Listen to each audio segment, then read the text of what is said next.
The Citadel and the Sea. Elora lived in a city that was slowly becoming the sea.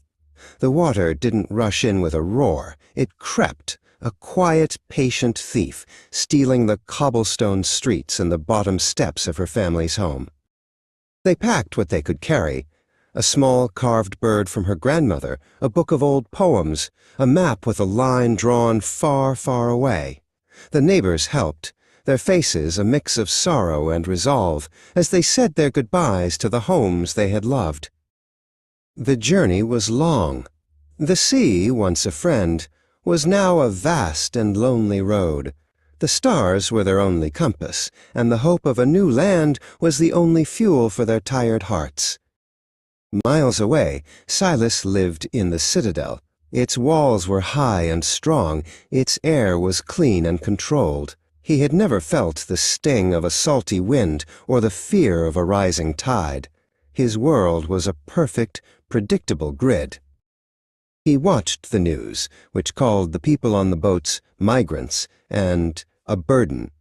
The images of the sinking cities felt like a story from a distant past, not a present crisis. "We must protect what is ours," the news anchor said, and Silas nodded in agreement. One morning, a small, weary boat appeared on the horizon, a tiny speck against the massive walls of the Citadel. The people on board were tired and thin, their faces etched with the story of their long journey. Silas stood on the wall, watching. The guards were ready to turn the boat away, but then he saw a small, carved bird, identical to the one his grandmother had given him, floating in the water beside the boat. It was a piece of a life, a memory, a home. In that moment, the words burden and sovereignty fell away. He saw not a problem to be solved, but a person to be helped. He ran to the council, his voice no longer calm and measured, but urgent and full of a new kind of certainty. The gates of the Citadel opened with a slow, grinding sound. Elora stepped onto the new land, her feet on solid ground for the first time in months.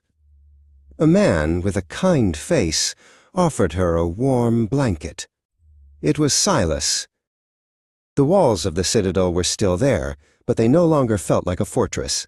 They were just a part of the city, a place where people from different worlds learned to live together, sharing stories of the past and building a new future, one kind act at a time.